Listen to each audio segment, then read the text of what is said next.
ভগবান।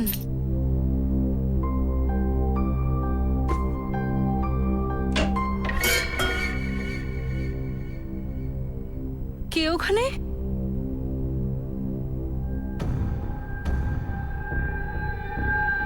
কে আছে ওখানে? কে আছে?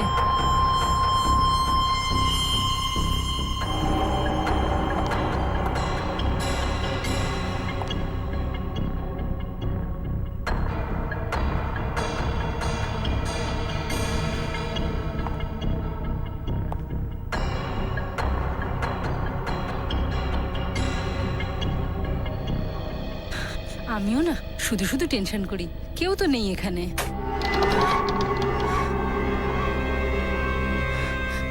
কে আছে বেডরুমে? কে আছে?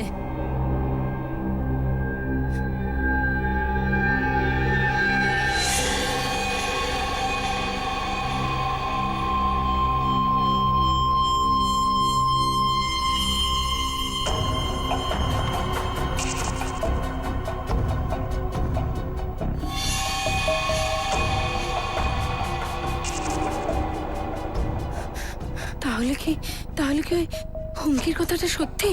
তাহলে তো আমার প্রাণে ঝুঁকি আছে। না না, আমি তো শুধুই ভয় পাই। না না, সাবধান হতে অসুবিধাটা কি আছে?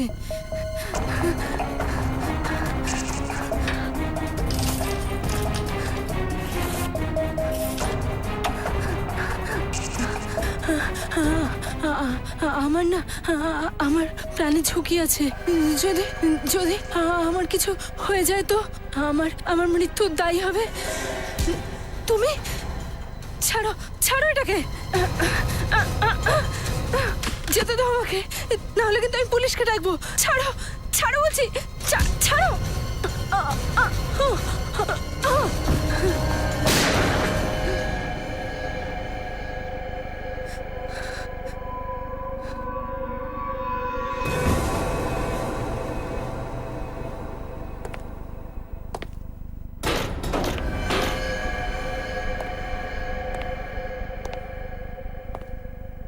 রাতের ঘন অন্ধকারে চাঁদের জ্যোৎস্নার আলোতে বিদ্যুতের ঝলকানির মধ্যে রাজেন নিজের চাবিটাকে দিয়ে মেইন গেটটা খুলল।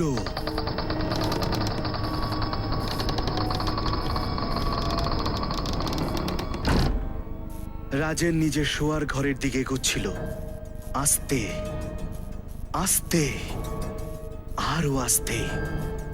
ও ধীরে ধীরে ওর শোয়ার ঘরের দিকে এগোতে থাকলো। আর যেই রাজেন নিজের শোয়ার ঘরের কাছে পৌঁছলো, তখন হঠাৎই একটা হাত পেছন দিক থেকে ওর কাঁধের উপরে আচমকা এসে পড়লো। রাজন চিৎকার করে উঠল। ও পেছন ঘুরে দেখলো যে ওই হাতটা আসলে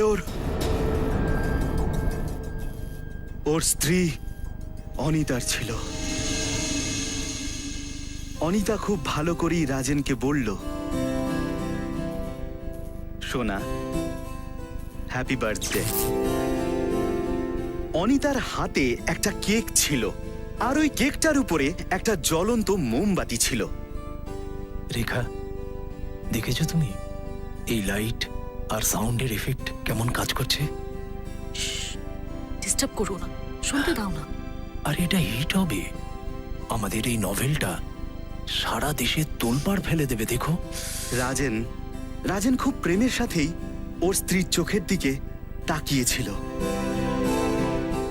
অনিতা রাজেনকে বলল, এভাবে কি দেখছো? তুমি কি ভেবেছিলে আমি তোমার জন্মদিনটা ভুলে গেছি? রাজেন মুচকি হাসল। অনিতা খুব প্রেমের সাথে রাজেনের হাতটা ধরে আর তারপরে ওকে টেবিলের কাছে নিয়ে যায়। অনিতা ওই কেকটাকে টেবিলের উপরে রেখে দেয়। হঠাৎ করে অনিতা একটা ছুরি তোলে আর খুব দ্রুত রাজেনের দিকে ঘোরে। রাজেন ভয় পেয়ে যায়। তখনই অনিতা বলে, সোনা, তুমি কেক কাটবে না? তখন রাজেন স্বস্তির নিঃশ্বাস ফেলল। রাজেন ওই ছুরিটা অনিতার হাত থেকে নিয়ে নিজের হাতে নিয়ে নেয়। আর তারপরে যখনই ও কেকটা কাটার জন্য ছুরিটা নিয়ে উদ্যত হয়, তখনই অনিতা বলে, দাঁড়াও। রাজেন আবার ভয় পেয়ে যায়। অনিতা হাসে। অনিতা তখন বলল, সোনা, মোমবাতিগুলো তো নেভাও। রাজেন আবার স্বস্তির শ্বাস নেয়। রাজেন একবার ফু দিতেই সমস্ত মোমবাতিগুলো নিভে গেল। ওই মোমবাতিগুলো নিভে যাওয়ার পরেই পুরো ঘরটাকে যেন কালো অন্ধকার গ্রাস করে ফেললো। তখন হঠাৎই একটা গুলি চলার আওয়াজ পাওয়া যায়, আর রাজেন মাটিতে লুটিয়ে পড়ে।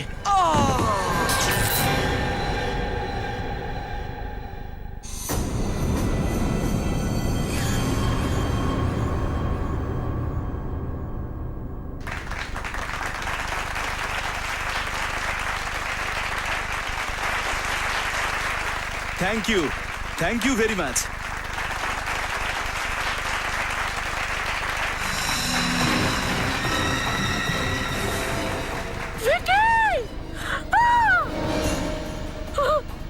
বিক্রম! সিকিউরিটি কাউকে বাইরে যেতে দেবে না, মেইন ডোর বন্ধ করো। বিক্রম! বিক্রম! বিক্রম, কি হয়েছে আরে তোমার? কেউ তো সিআইডি কে ডাকো তাড়াতাড়ি। বিক্রম! বিক্রম! বিক্রম!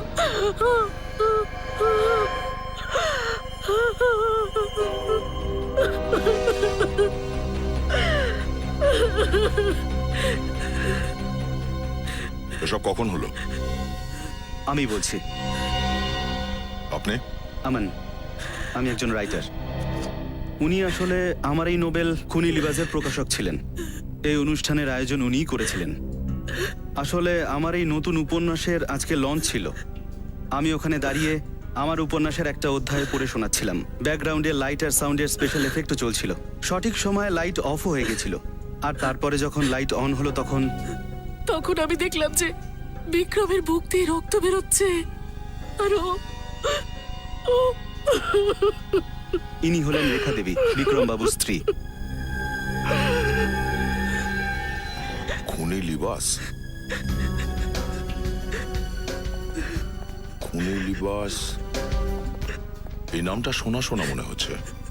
স্যার ওই অঞ্জলি, ওর পার্স থেকেও এই অনুষ্ঠানেরই ইনভিটেশন কার্ড পেয়েছিলাম। হ্যাঁ, অঞ্জলি যে খুন হয়ে গেছে গত রাতে, ওর ব্যাগেও তো আমরা এই বইয়েরই লঞ্চের ইনভিটেশন কার্ড পেয়েছিলাম। ওটাও দেখি। সাবধানে।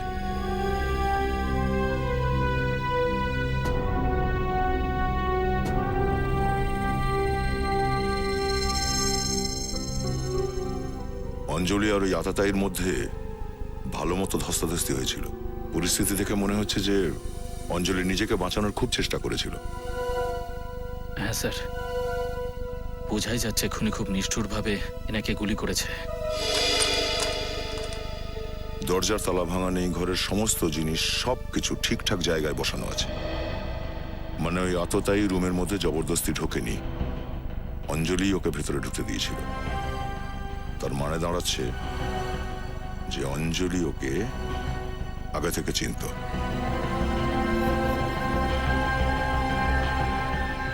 ভেঙে যাওয়া ডিক্টাফোন, নিশ্চয়ই অঞ্জলি এতে কিছু রেকর্ড করেছিল, সেই জন্যই এটাকে এভাবে ভাঙা হয়েছে।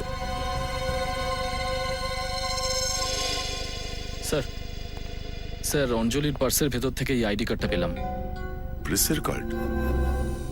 অঞ্জলি তাহলে সাংবাদিক ছিল? হ্যাঁ স্যার, আর তার সাথে এই বুক লঞ্চ ফাংশনের ইনভিটেশন কার্ডও আছে।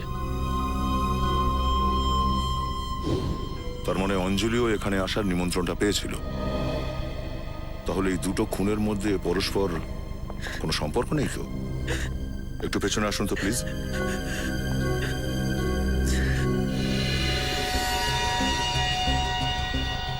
স্যার গুলি বিক্রমবাবুর বুকে লেগেছে, মানে সামনে থেকে চালানো হয়েছে। একটু এগিয়ে নাও তো। ও, গুলি বিক্রমের বুক থেকে সোজা ঢুকে পিঠ দিয়ে বেরিয়ে গেছে, আর এখানে এই চেয়ারে গিয়ে ঢুকেছে। তাহলে তো গুলি খুব কাছ থেকে চালানো হয়েছে, ক্লোজ রেঞ্জে। একে নিচে শুইয়ে দাও তো, সাবধানে।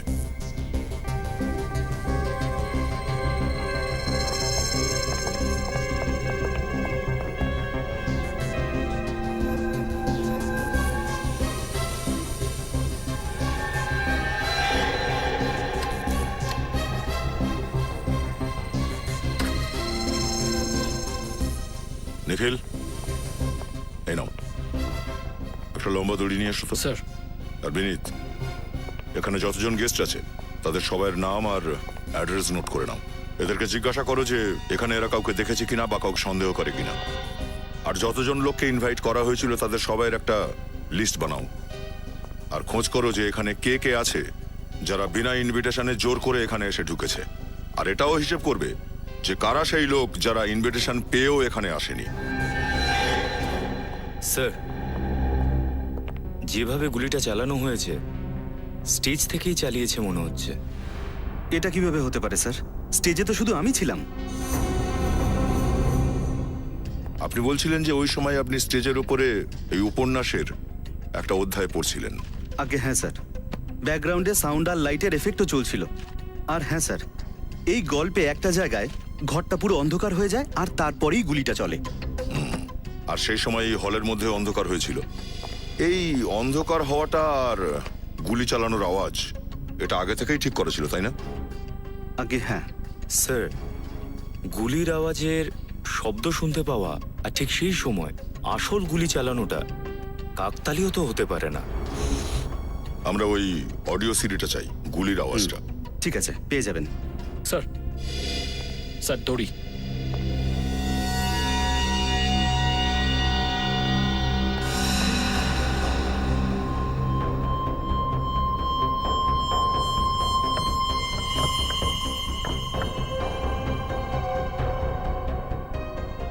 গুলি এখানেই কোথাও আশেপাশে থেকে চালানো হয়েছিল। স্যার, প্রায় 15-20 ফিটের দূরত্ব। স্যার, হতে পারে খুনি এই পর্দার পেছনে লুকিয়েছিল।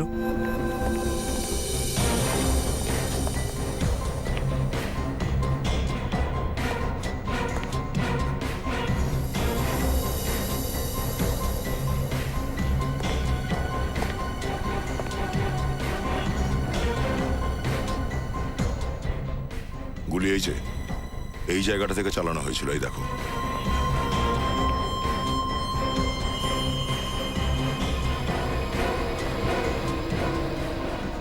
এক মিনিট রজত, নড়বে না, নড়বে না।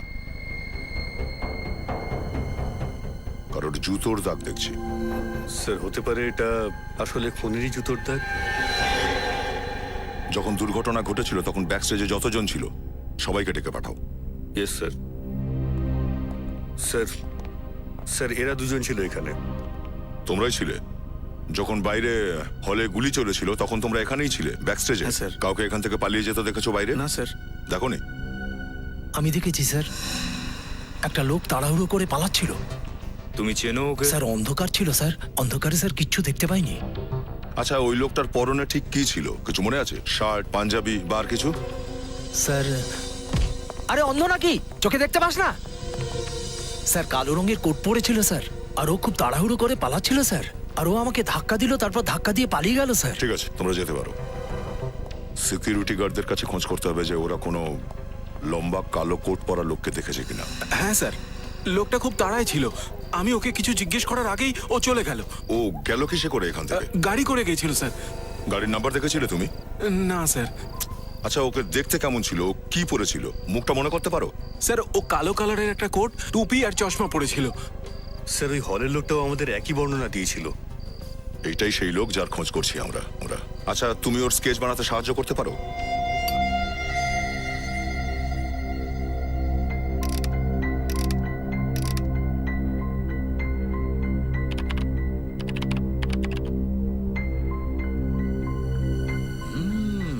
হ্যাঁ ডক্টর সালুকে, কোনো বিশেষ ব্যাপার জানতে পারলেন?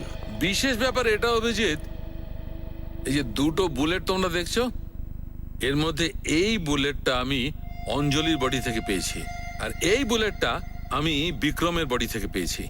আর দুটো বুলেটই .32 ক্যালিবারের বন্দুক থেকে চলেছে। এইখানে দেখো, এটা দেখতে পাচ্ছ? দুটো গুলির মধ্যেই গান ব্যারেলের একরকম চিহ্ন আছে, একদম আইডেন্টিক্যাল। এটার মানে হলো অঞ্জলি আর বিক্রান্তকে একই বন্দুক থেকে মারা হয়েছে। মিস্টার বিক্রান্ত ওই উপন্যাস খুনি লিবাসের প্রকাশক ছিলেন, আর অঞ্জলি ওই বুক লঞ্চিং প্রোগ্রামে আসতো কিন্তু আসতে পারেনি। দুজনকে একই বন্দুক দিয়ে মারা হয়, মানে দুজনের খুনি কোনো একই ব্যক্তি। কিন্তু একটা কথা মাথায় ঢুকছে না স্যার, খুনি ঠিক সেই সময় গুলি কি করে চালালো যে সময় ফাংশনের ব্যাকগ্রাউন্ড মিউজিকেও গুলি চলার শব্দ ছিল? একবার ওই ব্যাকগ্রাউন্ড মিউজিক শোনা যাক। রাজেন ওই ছুরিটা অনিতার হাত থেকে নিয়ে নিজের হাতে নিয়ে নেয়। রাজেন আবার স্বস্তির শ্বাস নেয়। রাজেন একবার ফু দিতেই সমস্ত মোমবাতিগুলো নিভে গেল। ওই মোমবাতিগুলো নিভে যাওয়ার পরেই পুরো ঘরটাকে যেন কালো অন্ধকার গ্রাস করে ফেললো। তখন হঠাৎই একটা গুলি চলার আওয়াজ পাওয়া যায়, আর রাজেন মাটিতে লুটিয়ে পড়ে। হ্যাঁ ভাই, একটু মিস হয়ে গেল, আরেকবার ট্রাই করছি। সচিন, আরেকবার মিউজিক অন করো। সমস্ত মোমবাতিগুলো নিভে গেল। ওই মোমবাতিগুলো নিভে যাওয়ার পরেই পুরো ঘরটাকে যেন কালো অন্ধকার গ্রাস করে ফেললো। তখন হঠাৎই একটা গুলি চলার আওয়াজ পাওয়া যায়, আর রাজেন মাটিতে লুটিয়ে পড়ে।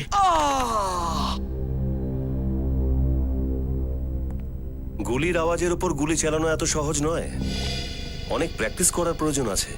আর খুনি ঠিক সেই সময় গুলি চালিয়েছে যেই সময় ও সিডি থেকে গুলির আওয়াজ শুনেছে। নিজের টাইমিং ঠিক করার জন্য ও প্রচুর প্র্যাকটিস করেছিল। আর প্র্যাকটিস করার জন্য ওর নিশ্চয়ই এই সিডিটারও প্রয়োজন পড়েছিল। হ্যাঁ, ও সিডি ছাড়া তো প্র্যাকটিস করতেই পারবে না। এটা খোঁজ নাও যে এই সিডিটা কোন রেকর্ডিং স্টুডিওতে তৈরি করা হয়েছিল আর কাকে কাকে দেওয়া হয়েছিল। স্যার বুক লঞ্চ ফাংশনের গেস্ট লিস্ট চেক করেছি, যার থেকে জানা গেছে 5 জন আছেন যারা ওই ফাংশনে আসেননি। আচ্ছা, কেন আসেনি? স্যার 4 জন তো আগেই অর্গানাইজারকে জানিয়ে দিয়েছিল যে ওরা আসতে পারবে না, কিন্তু একজন গেস্ট শেষ মুহূর্তে নিজের ইনভিটেশন ক্যান্সেল করে দেয়। আর সেটাকে বিক্রম বাবুর সেক্রেটারি স্নেহা। স্নেহা দেবী? আমি ওই রাত্রে বিএন হসপিটালে ছিলাম, আমার ভাইয়ের অপারেশন ছিল, ও এখনো সিরিয়াস। আপনারা বিএন হসপিটালে গিয়ে জিজ্ঞাসাবাদ করতে পারেন। আমি এই ব্যাপারে বিক্রম বাবুকেও বলেছিলাম। নেহা দেবী, এটা বলুন যে বিক্রম বাবুর কারোর সঙ্গে কোনো শত্রুতা ছিল, কোনো কম্পিটিটর ওনার? শত্রুর কথা তো বলতে পারবো না, কিন্তু উনি কিছুদিন ধরে খুব দুশ্চিন্তা করছিলেন। কেন? জিজ্ঞাসা করেছিলাম কিন্তু কিছু বলেননি। কিন্তু হ্যাঁ, আমি ওনাকে ফোনে কারোর সঙ্গে টেন্সড হয়ে কথা বলতে শুনেছিলাম। কি কথা বলছিলেন উনি? শুনেছিলেন কিছু? হ্যাঁ, উনি বারবার আমানের নাম নিচ্ছিলেন। আমান? আচ্ছা, আপনি এটা বলুন যে বুক লঞ্চ ফাংশন চলাকালীন ন্যারেশনের সঙ্গে সঙ্গে সাউন্ড এফেক্টের আইডিয়াটা কার ছিল? আগে ওটা বিক্রম বাবুরই আইডিয়া ছিল। উনি চাইছিলেন ব্যাকগ্রাউন্ডে একটা পরিবেশ তৈরি হোক, আর তাই আমি সিডির 3টে কপিও তৈরি করেছিলাম। 3টে সিডি? কিন্তু এই অডিটোরিয়ামে তো আমরা 2টো মাত্র সিডি পেয়েছি। তো এই 3টে সিডি কার কার জন্যে? একটা বিক্রম বাবুর জন্য, আমানের জন্য, আর একটা আমার জন্য। ও, তো আপনি কি আমাদের এই অডিও সিডিটা দিতে পারেন? I am sorry sir, actually ওই হয় সিডিটা হারিয়ে গেছে, নয় আমি কোথাও রেখে দিয়েছি, মনে নেই। I am sorry sir. আপনার এই সিডির কপিটা বুক লঞ্চ হওয়ার আগে চুরি হয়েছিল না পরে? আগে, অনেক আগে। আগে? থ্যাংক ইউ নেহা দেবী। যদি আপনাকে আবার কোনো প্রশ্ন করার থাকে তো ডেকে পাঠাবো আমরা। Thank you. স্যার, এই তৃতীয় সিডির ব্যাপারটা কি বলুন তো, ঠিক বুঝতে পারছি না। আচ্ছা, কেউ এই সিডিটা চুরি করেনি তো? কিন্তু কেন? কে করবে কাজ? সেটাই তো জানতে হবে আমাদের। প্রথমেই আমানকে মিট করি, চলো। Most welcome. Thank you very much sir. Thank you.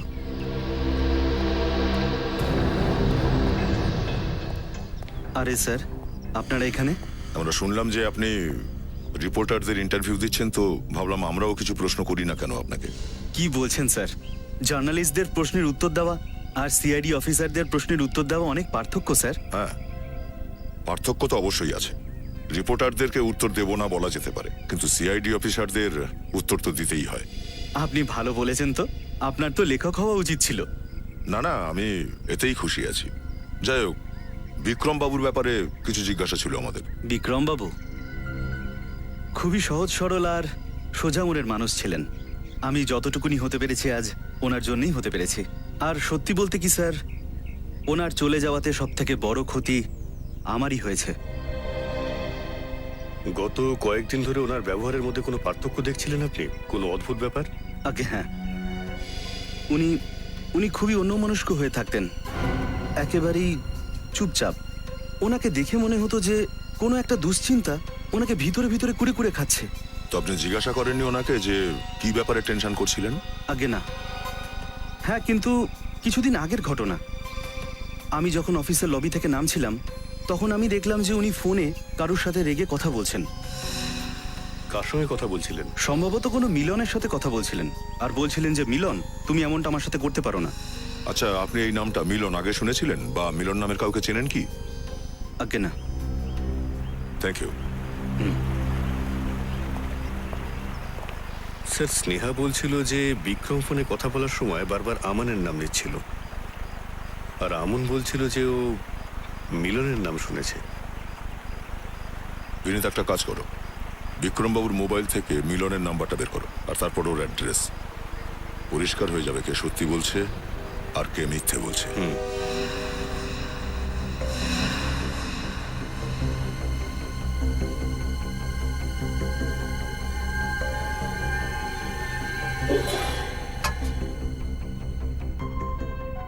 Fan চলছে, আলমারি খোলা রয়েছে, খাবারও যে কে সেই, জানলাও খোলা রয়েছে দেখছি।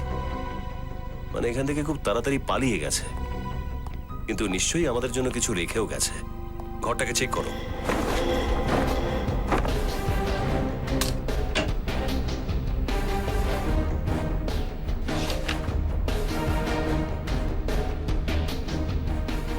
স্যার, স্যার এই ফটোটা পাওয়া গেছে। স্যার, এই ফটোটা তো ওই স্কেচটার সঙ্গে ম্যাচ করছে। এই দেখুন। ও, মানে ওটা মিলনই ছিল যে বুক লঞ্চে গিয়েছিল। চেক করো, দেখো আর কি পাওয়া যায়।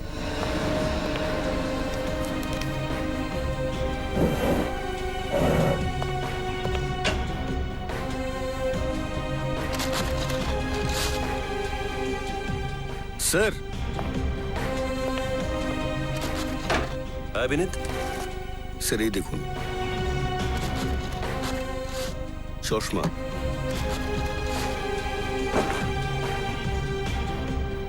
হ্যাঁ, ওয়াচম্যানও তো বলেছিল না, গুলি চলার পর যে লোকটা গেট থেকে বেরিয়েছিল সে এইসবই পড়েছিল, কালো কোট, চশমা আর টুপি। মানে স্যার, বুক লঞ্চে মিলন বিক্রমকে খুন করার পর প্রথমে বাড়িতে চলে আসে, তাড়াহুড়ো করে জিনিসপত্র গোছায়, তারপর এখান থেকে পালিয়ে যায়। কারেক্ট। স্যার, স্যার এই ডাস্টবিন থেকে এই পেপারগুলো পেয়েছি। স্যার দেখুন, মনে হচ্ছে এতে কিছু আঁকা আছে।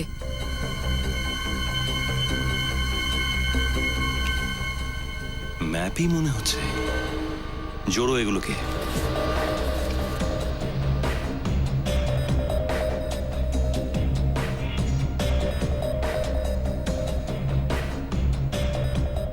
Blue pearl, blue pearl. খোঁজ নিয়ে দেখো এই জায়গাটা কোথায়। নিখিল, তুমি একদম নিশ্চিত তো এটাই সেই জায়গা? হ্যাঁ স্যার। স্যার ওই কাগজে যে ল্যান্ডমার্ক ছিল সেই অনুযায়ী এই হোটেলটাই, আর হোটেলের আশেপাশে এই একটাই ফার্ম হাউস আছে।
সব রুমের তল্লাশি নাও।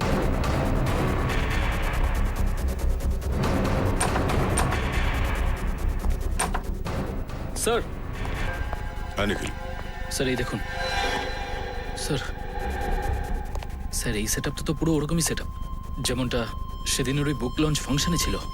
হ্যাঁ স্যার এর মানেটা কি হতে পারে? এর মানে এটাই যে খুনি অনেক দিন থেকে এই খুনের প্ল্যানিংটা করছিল। ও ওই জায়গাটার পুরো লেআউটটা জানতো। ও এটাও জানতো যে ওই ফাংশনে বিক্রম বাবু কোন জায়গাটায় বসে থাকবে।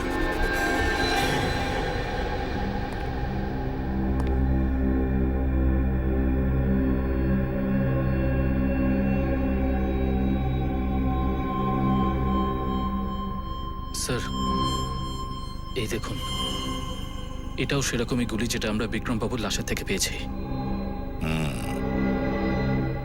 প্রত্যেকটা ছোট ছোট ব্যাপার মাথার মধ্যে রেখে খুনি এই খুনের প্ল্যানিংটা করেছিল। বোঝা যাচ্ছে না যে ঠিক কতদিন ধরে খুনি এই প্ল্যানিংটা করেছিল। এই যে টার্গেট প্র্যাকটিস, এই দেখো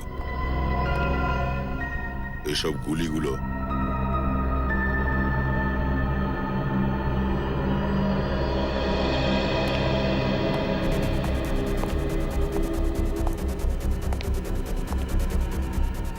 আচ্ছা, এই সিডি প্লেয়ারের এই মিউজিক সিস্টেম। রাজেন একবার ফু দিতেই সমস্ত মোমবাতিগুলো নিভে গেল। ওই মোমবাতিগুলো নিভে যাওয়ার পরেই পুরো ঘরটাকে যেন কালো অন্ধকার গ্রাস করে ফেললো। তখন হঠাৎই একটা গুলি চলার আওয়াজ পাওয়া যায়। ও স্যার মনে হচ্ছে সেই সিটিটাই যেটা ক্রাইম সিন থেকে উধাও হয়েছিল। এটা সেই সিডি, আর এটা সাহায্য নিয়েই খুনি নিজের টাইমিংটা পারফেক্ট রেখেছিল।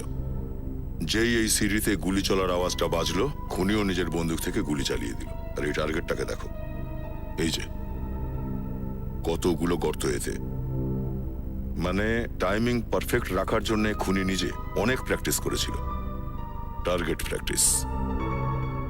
আর স্যার সেই জন্যই ও এই জানালার পর্দাগুলো সব বন্ধ করে রেখেছিল, যাতে ও যখন গুলি করা প্র্যাকটিস করে যাতে বাইরে থেকে কেউ না ওকে দেখতে পায়। নিখিল, আশেপাশে গিয়ে খোঁজ করো যে এই ফার্ম হাউসটা কার।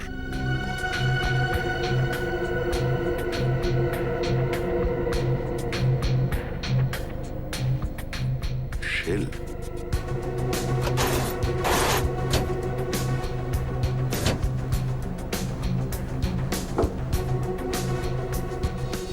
স্যার হ্যাঁ নিখিল, স্যার যে কথাটা জানতে পেরেছি সেটা আপনি শুনলেও অবাক হয়ে যাবেন। কি? স্যার এই ফার্ম হাউস বিক্রম বাবুর ওয়াইফ রেখা দেবীর নামে। রেখা? আমি সত্যি বলছি, আমাদের ফার্ম হাউসে আমার স্বামীকে মারার যে চক্রান্ত চলছিল সেই সম্পর্কে আমি কিচ্ছু জানতাম না স্যার।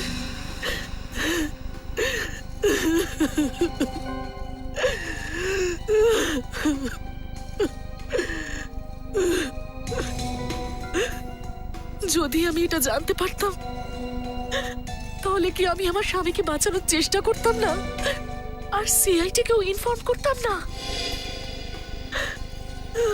এই ফার্ম হাউসের চাবিটা কার কার কাছে থাকে? একটা চাবি আমার কাছে থাকে আর দ্বিতীয়টা বিক্রমের কাছে থাকতো। যখনই ওর ইচ্ছে করতো তখনই ওখানে চলে যেত। অনেক দিন হয়ে গেল আমি তো ওই ফার্ম হাউসে যাইও নি। আচ্ছা, বিক্রান্ত বাবু আপনাকে কখনো মিলন নামের কোনো লোকের কথা বলেছিল কখনো? না স্যার, এই নামটা তো আমি প্রথমবার শুনছি। আপনি কি এর মধ্যে কখনো আপনার স্বামীর ব্যবহারে কোনো রকম পরিবর্তন দেখেছিলেন? হ্যাঁ, বেশ কয়েকদিন ধরে বিক্রমের ব্যবহার অদ্ভুত হয়ে গেছিল। ও কোথায় যাচ্ছে, কার সঙ্গে কথা বলছে, কখনো কিচ্ছু বলতো না।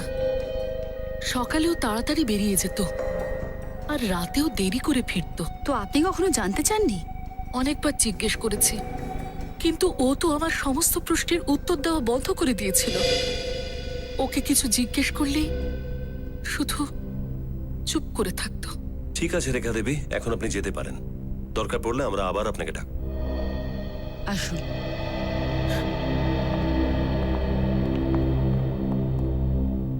স্যার, আমার তো মনে হচ্ছে এই মিলনই খুনি, কারণ বুক লঞ্চ ফাংশনের সন্ধ্যাবেলায় ওকেই ওখান থেকে বেরোতে দেখা গেছিল।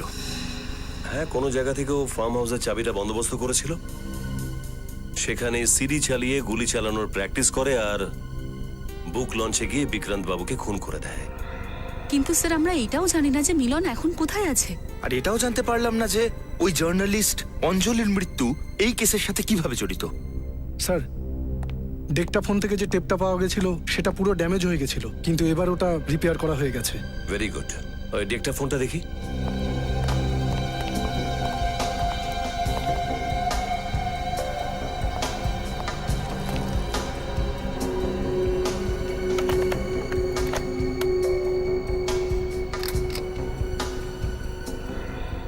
আমার আমার প্রাণের আশঙ্কা আছে। আমি আমি মার্বে রোড ফ্ল্যাট নাম্বার 5-এ এখানে একাই থাকি।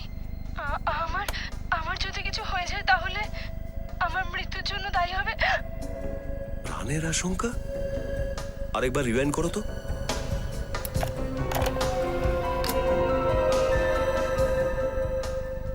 আমার আমার প্রাণের আশঙ্কা আছে। আমার প্রাণের ভয় রয়েছে। আমি মার্বে রোড ফ্ল্যাট নাম্বার 5-এ এখানে একাই থাকি। আমার মৃত্যুর জন্য দায়ী হবে। মার্ভে রোড? Flat number 5? এই আরেকবার চালাও তো। আমার আমার প্রাণের আশঙ্কা আছে। আমি মার্বে রোড ফ্ল্যাট নাম্বার 5-এ এখানে একাই থাকি। হ্যাঁ sir, sir flat number 5 Marve road, ছেলেদের কলোনির কাছে। এই টেপটা থেকে দুটো কথা তো বুঝতে পারলাম। অঞ্জলির প্রাণের আশঙ্কা ছিল, আর মরবার আগে ও ঠিকানা বলেছিল ফ্ল্যাট নাম্বার 5 মার্বে রোড, জেলে পট্টির আশেপাশে কোনো জায়গায়। দেখছি কে থাকে এই অ্যাড্রেস। আমরা সিআইডি থেকে এসেছি, আপনাকে জিজ্ঞাসাবাদ করার আছে। কিছু মনে করবেন না, আপনার নামটা জিজ্ঞেস করা হয়নি। মৃদুলা। মৃদুলা? হ্যাঁ। মৃদুলা দেবী, আপনি একাই থাকেন? হ্যাঁ, না মানে আমার স্বামীর সঙ্গে শৈলেশ, কিন্তু আপাতত উনি কিছু কাজের জন্য 3 মাস ধরে উনি গ্রামেই আছেন। ও আচ্ছা, আপনি কোনো অঞ্জলিকে চেনেন? অঞ্জলি? এক সেকেন্ড, এই হলো তার ফটো। কে? অঞ্জলি একজন সাংবাদিক ছিলেন। আগে না, আসলে আমি শুধু ওই সবজি টবজি কেনার জন্যই বাড়ি থেকে বেরোই। আমি কোনো সাংবাদিককে চিনি না। সবজি টবজি কিনতে যখন আপনি বাইরে যান তখন হয়তো একে কোথাও রাস্তাঘাটে দেখেছেন বা শুনেছেন। আগে না।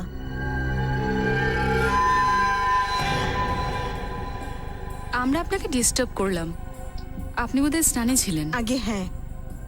তাহলে আপনার চুল এত তাড়াতাড়ি শুকিয়ে গেল?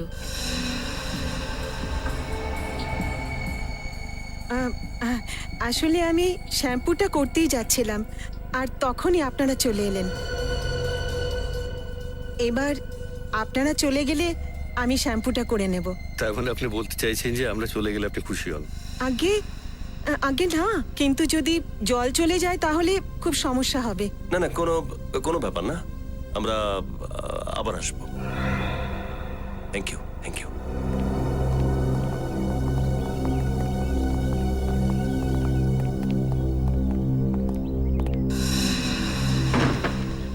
মিথ্যে কথা বলছে। হ্যাঁ স্যার, ওই শ্যাম্পুর ব্যাপারটা তো একেবারে মিথ্যে। ইচ্ছে করে দরজাটা খুলতে দেরি করেছে। শ্যাম্পুর ব্যাপারটা তো একটা বাহানা। কিন্তু স্যার এমনটা করলো কেন? হলের দেওয়ালে একটা জায়গা খালি ছিল, দেখে মনে হচ্ছিল যে ওখানে কোনো পেন্টিং ছিল বা কোনো ফটো ফ্রেম ছিল। মানে স্যার এক্ষুনি আমাদের বাড়িতে ঢোকার আগে ও ওখান থেকে ওই পেন্টিং বা ফটো ফ্রেমটা সরিয়ে ফেলেছে। মনে তো হচ্ছে তাই। কিন্তু এরকম করবে কেন স্যার? ও হয়তো চাইনি যে আমরা ওই ফটো ফ্রেম আর পেন্টিংটা দেখি। স্যার এরকম বিশেষ কি থাকবে ওই ফটো ফ্রেম বা পেন্টিংয়ে? এটারই তো খোঁজ নিতে হবে পুরবি। চলো প্রতিবেশীদের সাথে কথা বলা যাক।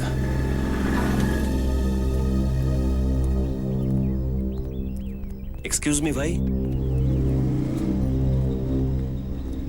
দেখুন আমরা সিআইডি থেকে আসছি। আপনি কি আশেপাশেই থাকেন? হ্যাঁ স্যার, আমি এই পাশেই থাকি। ও ও, তাহলে তো আপনি নিশ্চয়ই শৈলেশ বাবু আর মৃদুলাকে চেনেন। হ্যাঁ, খুব ভালো করেই চিনি। কি কি জানেন ওদের ব্যাপারে? আই মিন ওদের ব্যাপারে এমন কোনো কথা যেটা আপনার অদ্ভুত মনে হয়, কোনো অস্বাভাবিক কিছু? হ্যাঁ স্যার, অ্যাকচুয়ালি স্যার ওরা দুজনে খুব মিশুকে লোক স্যার, কিন্তু গত কিছুদিন যাবৎ ওদের আচরণ খুব অদ্ভুত লাগছিল স্যার। অদ্ভুত মানে? হঠাৎ আমাদের সবার সাথে কথা বলা বন্ধ করে দিল, কেমন যেন চুপচাপ থাকে। তো কোনো কারণ জিজ্ঞাসা করেনি? জিজ্ঞেস করেছিলাম স্যার, কোনো উত্তর দেননি, কথাটা ঘুরিয়ে দিয়েছিলেন। ও আচ্ছা, ওদের বাড়িতে তো আপনি আসা যাওয়া করেন নাকি? হ্যাঁ, বেশ কয়েকবার গেছি। I see. তাহলে তো আপনি ওদের হলের মধ্যে যে ছবিটা আছে সেটা দেখেছেন?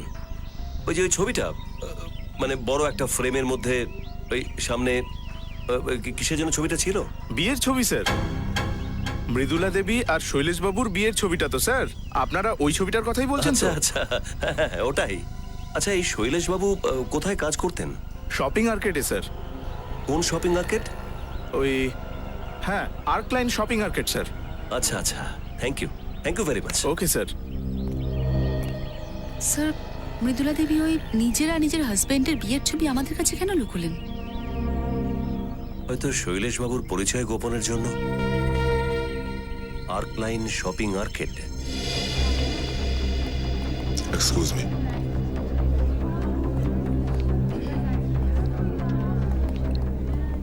ওয়েলকাম স্যার, বলুন আপনাদের কি চাই? কি চাই নয়, জিজ্ঞাসা করো যে কাকে চাই আমরা। কাকে চাই? শৈলেশ, ওই যে এখানে কাজ করে। ও শৈলেশ, ও এখানে কাজ করতো, কিন্তু ও চাকরি ছেড়ে দিয়েছে। কতদিন হয়েছে ও কাজ ছেড়ে দিয়েছে? এই প্রায় 3 মাস হতে চললো। 3 মাস হয়ে গেছে। আচ্ছা, এই শৈলেশের ব্যাপারে আর কিছু বলতে পারো তুমি আমাদের? শৈলেশের ব্যাপারে তো স্যার যা বলবো সেটাই কম হবে। একদম ফার্স্ট ক্লাস সেলসম্যান ছিল স্যার। কাস্টমারদের সঙ্গে এত সুন্দর করে কথা বলতো যে কাস্টমার শুধু টাইম পাস করতে আসতো সেও কিছু না কিছু কিনে নিত। যদিও এত ভালো সেলসম্যানই হয়ে থাকে, তাহলে এখানকার চাকরি ছেড়ে দিল কেন? স্যার, ও বলেছিল যে কোনো একটা বড় জ্যাকপট পেয়েছে, ও এখনো নিজের দোকান খুলতে চায়। তাই এই ব্যাপারেই ওকে কিছুদিনের জন্য গ্রামে যেতে হবে। ওর গ্রাম কোথায় কিছু বলেছে তোমাদের? না স্যার, সেটা তো বলেনি স্যার। ও আচ্ছা, ওর কোনো ছবি তো আছে তোমাদের কাছে? স্যার, এই হলো ওর ফাইল।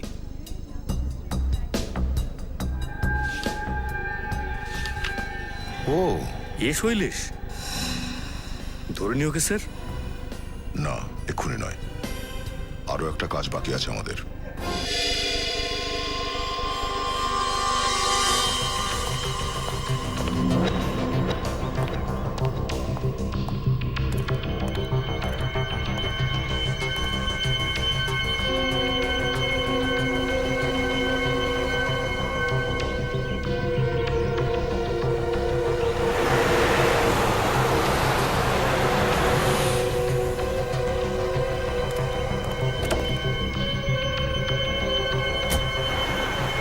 স্যার, ও তো গাড়িতে উঠে কোথায় চলে গেল।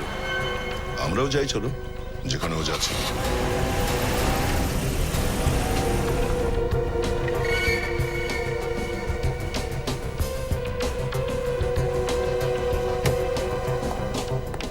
শোনো, আমি আর সহ্য করতে পারছি না। আমার টাকা দিয়ে দাও, তারপরে আর আমি তোমার সামনে কোনোদিন আসবো না। টাকা তো দিয়ে দিয়েছি, এখন আরো টাকা কোথা থেকে আনবো? তুমি কি আমাকে বোকা ভাবছো? তুমি কি ভাবছো আমি জানি না তোমার কত বড় চক্কর চলছে? আরে আমার কোনো রকম চক্কর চলছে না ভাই, আমাকে বিশ্বাস করো। আর হ্যাঁ, যত টাকার কথা হয়েছিল সেই সব টাকা তোমাকে দিয়ে দিয়েছি। এবার আমাকে বিরক্ত করা বন্ধ করো প্লিজ। তুমি বাজে বকা বন্ধ করো, অনেক হয়েছে। ভালো কথায় কাজ হবে না। মিলন, দেখো এই বন্দুক, প্লিজ এই বন্দুকটা তুমি চালিও না। হ্যাঁ, তুমি এভাবে আমায় গুলি করতে পারো না। আমরা শান্তিতে বসে একটু কথা বলতে তো পারি। আরে তোমার যত টাকার দরকার সেই সব টাকা আমি দেবো। আমি আমি আমি কথা দিচ্ছি তোমায়। আর প্লিজ এই বন্দুকটা নিচে নামিয়ে রাখো। হ্যাঁ, নামাও প্লিজ। এই বন্দুকটা আমার অনেক আগেই বের করা উচিত ছিল, লেট হয়ে গেছে। মানে কিন্তু সিআইডির কখনো ঢুকতে লেট হয় না। হাত উপরে কর, নড়বি না একদম। বন্দুক দে। ভালোই হয়েছে স্যার আপনারা চলে এসেছেন। এই পাগল লোকটার হাত থেকে আমাকে বাঁচান। তোমার ভয় পাওয়ার কিছু নেই, আর তোমার কিছু হবে না। ধন্যবাদ স্যার, আপনাদের অনেক অনেক ধন্যবাদ। আপনারা আমায় প্রাণে বাঁচিয়েছেন। নিখিল, হাত কড়ি লাগাও, এবার কাস্টাডিতে নাও। স্যার, আমি কি করেছি স্যার? স্যার, আমি কোনো দোষ করিনি, আমাকে গ্রেফতার করবেন না স্যার।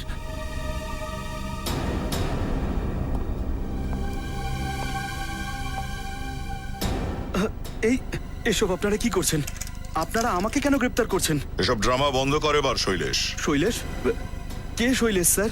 আপনারা তো জানেন আমি অমন, আর এই পুরো খেলাটা তো মিলনের। আমি নির্দোষ স্যার, আমি কিচ্ছু করিনি। এত ভালো সাজার আর কোনো দরকার নেই। আমাদের কাছে যথেষ্ট প্রমাণ আছে যে তোর আসল নাম আমন নয়, শৈলেশ নাম তোর। আর্কলাইন শপিং আর্কেডের কর্মচারীদের রেজিস্টারে তোর নাম আছে, বুঝেছিস? আর ওখানে তোর ফটোও আছে। তো মিস্টার শৈলেশ, আর তো তোকে বড় লেখক বলা যায় না। মিলন, বিক্রম বাবুকে কি করে চিনতে?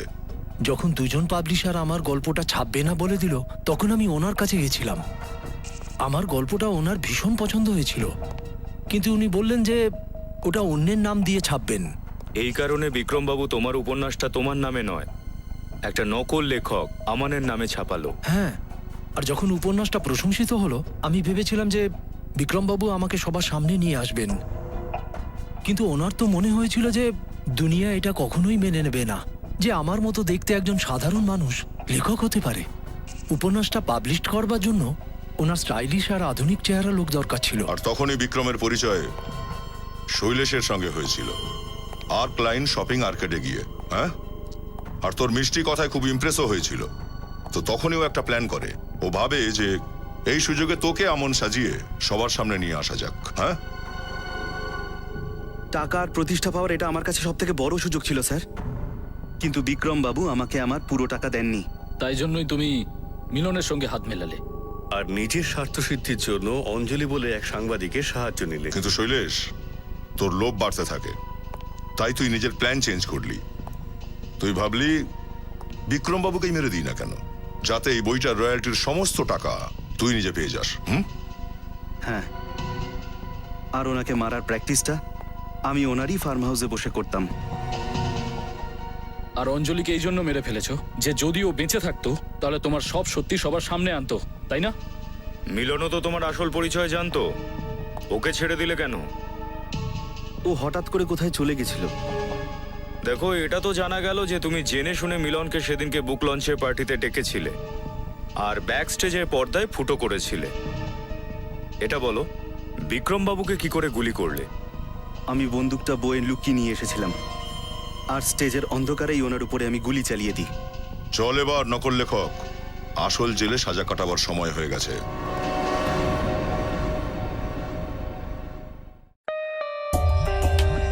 For more updates, subscribe to our channel, click the show links and enjoy watching the videos.